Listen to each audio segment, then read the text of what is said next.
In the upper right hand corner from Imaginary Gaming taking game number 4 very, very quickly. We have Miniraser, the pink Zerg. And in the bottom left hand corner, the yellow town player from Gravity, it is Semper.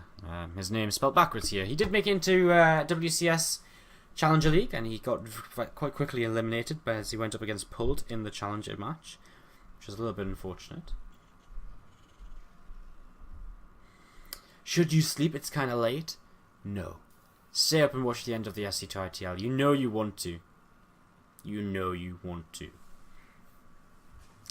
You go to school. Oh, it kind of sucks, doesn't it? I don't know what time I'm in uni tomorrow. I think it's just an afternoon, but I don't know if I've got to go in early to do labs. Ugh, labs. Ugh. I also have some work I need to do before I go to uni, which is going to be fun, to say the least. Oh god. Oh god. So, we are going to see Command Center first here out of Semper, as Hatchery about to come down for our Zerg player, so no real surprises here. Early on in the map, early on here in Deadwing, big map, big macro players, no surprises for now, as we just wait to see what the next moves are going to be out of these guys. Could be a free hatch before pull from Miniraser if he really wants to, but I feel as though he'd have a drone moving over towards that third base already if he wanted to take that. So it's just going to be a swarming pool next, and should be a barracks coming down here very soon for Semper. So there we go, barracks on the way down. The reaction to that last game, very anticlimactic. There's Spam and Rice 1274 talking about execution of yourself, says Billy Nasty. Yeah, that was a pretty simple game. Right, so let's talk about this one though. We've just got a single barracks into the gas here, so it's not going to be... you know, in the olden days, Command Center First used to be the go-to build for a while, and I remember it was so common. So, and you know, you always used to follow up with the barracks and double gas, and you'd used to go straight into your reactor Hellions, and straight into Cloak Banshees as well, and it'd be kind of it just was the go-to thing. It was the go-to build for a long time in CVZ. Nowadays, pretty much, you know, standard free CC builds are pretty common. Yeah, they're pretty common, and this is probably what this is going to turn into, as slowly but surely he'll get the gas up to start up the factory and the reactor, and it's going to be kind of a standard TVZ build as you would expect. Add the third command center and just go from there.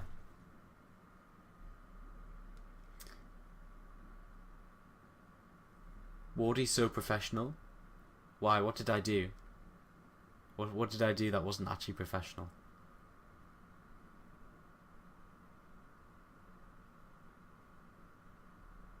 Why would anyone make their name white? Because they're racist. Because they're German? What? They're German? What? Okay, I don't quite get that. Let's stop reading chat, I suppose, and talk a little bit about the game.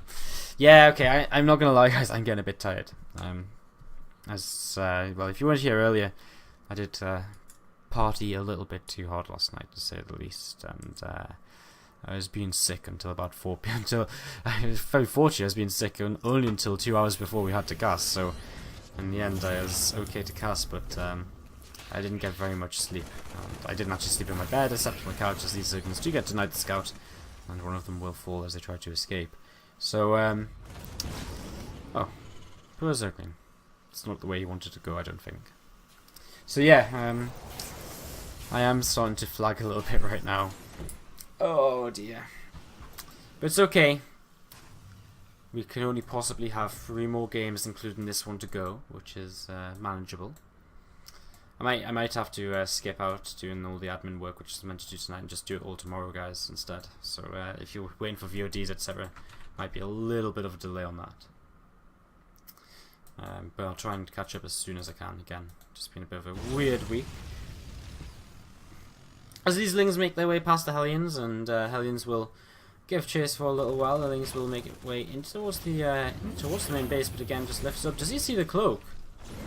Yes, he does, but he doesn't know what it's on, actually. So he sees a research and tech lab, but he doesn't know what's researching. It's very viable that it could just be stim pack. You know, there's no reason that couldn't just be stim. So he's going to start spore crawlers just in case, just to be safe here, as these extra Hellions moving across the map from Semper. I'm going to move up the ramp in a moment or two, maybe, perhaps. No, maybe not. Okay then. 3 queens from Miniraser should be able to deflect them anyway, as the 5th archery actually going to finish up here for our Zerg player. Bailey Nest on the way down. There's 8 drones being made as well right now. 9 drones even. Swoker finishing up with the 3rd base too, so he's pretty safe here. He's just going to finish up droning. He's just going to drone, nothing to really be afraid of. Bailey Nest will finish. He's adding on feelings, because, you know, just in case there is some kind of Hellbat attack, which he is unaware of. Bailey will be very nice against that. These queens force away the Hellions again, and will be able to push out the creep spread a little bit further now, as the first Banshee is about to come in. So he does have Cloak, and Cloak will has actually just finished up. So we'll be getting a couple of shots off here, a couple of drones already going down, and that's a nice start. But plenty of queens. Again, I'm spore crawlers nearby to help out too, as Cloak does go down, and Banshee will see if it can get a little bit more damage done, but has to be careful. Doesn't want to move too far towards that spore crawler here. Alright, so this extractor about to come down, maybe. There we go. Extractor comes down here, so he's taking his extra gases. He's going up to all 6 gases right now, so a lot of gas income. Spire is of course on the way. As these Hellions doing a great job in the middle of the map, cleaning up every single Zergling apart from one. And that's the kind of thing you always like to see as a Zerg player. You know, it's so it must be as a Terran player. I mean, it's so satisfying. The last thing you want to see as a Zerg player is all your Zerglings dying. It's so satisfying though. Just, you know, if you get a nice clump of lings and you just shoot them all, it's so satisfying watching them all burn to death. Which makes me sound a little bit, what's the word? A little bit awful, like a little bit of an awful person, I suppose. But anyways, so we've got a Banshee and 2nd Banshee coming across the map here. This, in fact, that might be the 3rd Banshee. Oh no, sorry, this is the 2nd Banshee. Yeah, so that is the 3rd Banshee coming across the map. This second one, escapes, 1 hit away from death. So it gets out of there. 1-1 on the way for both players here. So upgrades are coming in at pretty standard times, and the Mule's about to come in for Miniraser. He's not that much gassed here to begin with, as he has invested in pneumatized carapace as well as that 1-1 upgrades. But as he adds on a macro hatchery, he's going to be able to continue adding mutalisks as well, and he will just be able to get up to that high meter count and start harassing a little bit, and getting out on the map a little bit too as our Terran player. Excuse me. Had to yawn.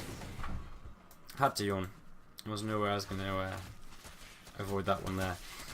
So Zergling's working away at these rocks, and I can't remember what I was saying beforehand, but Mia's on the way in. I mean, both these guys are just going to set into a very standard kind of point of the game. Miniraser stacking up a bunch of minerals and gas right now. He's going to make a few more drones. He really wants to get to kind of 80-ish workers. That's the kind of worker count that is ideal for a ZVT, because you're going to be playing with a less efficient composition if you're going to play Lingbane against kind of Medevac Marauder Marine Mine, so you're going to play a little bit of a less efficient composition. And if you're playing a less efficient composition, then you will have to be, mining a lot more than your opponent to kind of keep up. So of course you generally go for kind of a 1-2 punch. You know, you engage, you trade fairly well, and then you go and try and trade again. So slash you always, slash you just consistently try and, push the Terran player back, which is kind of the same thing, I guess, just in multiple waves. So these mutants here need to be a little bit careful. This army is very close, and first mutalisk actually will be lost. Some Zerglings will not be able to counterattack because there is a wall. I guess is that a gap in the wall up there? I think so. But there's actually plenty here to look after to deflect this, so these Zerglings will all go down. And yeah, I mean these few Banshees are looking okay for now. These Zerglings are getting turned away. Nothing really gained here, and actually Semper is in a pretty scary position, right? He's moving across the map with this 2-2 push. He's just killed off a lot of free units. This is a little bit scary for Miniraser. I mean, it's always a little bit scary for this sort of point of the game, but more so than usual, I think. It doesn't really seem to have that many Banelings either. There's what? Is that like 10 Banelings? Not even 10. There's not even 10 Banelings. Now he starts to make some more, but Semper's been doing a good job and just doing whatever he can with, you know, just cleaning up the creep and not being overly aggressive until at least his 2-2 finishes. Banshee crew is moving up the right hand side of the map. As whoa, a couple of mines there, get some big shots on the Zerglings. As Mutas are heading in towards these Banshees to intercept them. And they're going to try and get just a few workers here before they go down. As there's actually no detection over here, so a few workers will go down. And should be, not quite one more, but 6 workers in total. It does buy him some time to clean up some more creep. And again, he's actually 20 supply up, which as a Terran player, it's pretty nice. You just be careful of these. Oh no, the Balins are going to get hit by the mines again! Oh, huge mine connections on the Balins! Oh, them 2 mines have been so worthwhile. Reinforcements streaming in here. Oh my god, this was a disaster for Miniraser. Twice in a matter of minutes, he runs into the same 2 mines, and the 2 mines get some amazing shots off.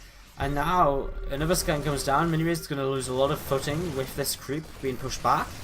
And as a Marine chases around Overlords over here, I was wondering what that was.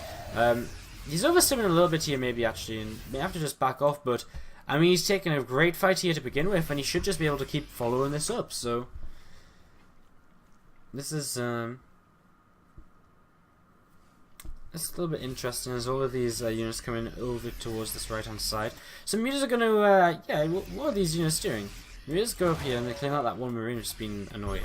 There's a couple of Mutas going to take down this Overlord. Semper getting ready to go up to his 4th base. So I mean, Miniraser is going to stabilize, but again, you know, he's had to use a lot of his bank because of that bad engagement. And that means it'll be a little bit harder for him to kind of remax as quickly. As he's actually launching a big counterattack now. Is he going to run into mines again? Okay, this time it wasn't quite so bad. So Mutas might actually get a mine going off on them when they do. So the Muta's taking a little bit of damage here, scans forwards, and he will be able to push forwards here a little bit. As these mines are going to get into a pretty good position. And drilling close finish means they can burrow very quickly as well.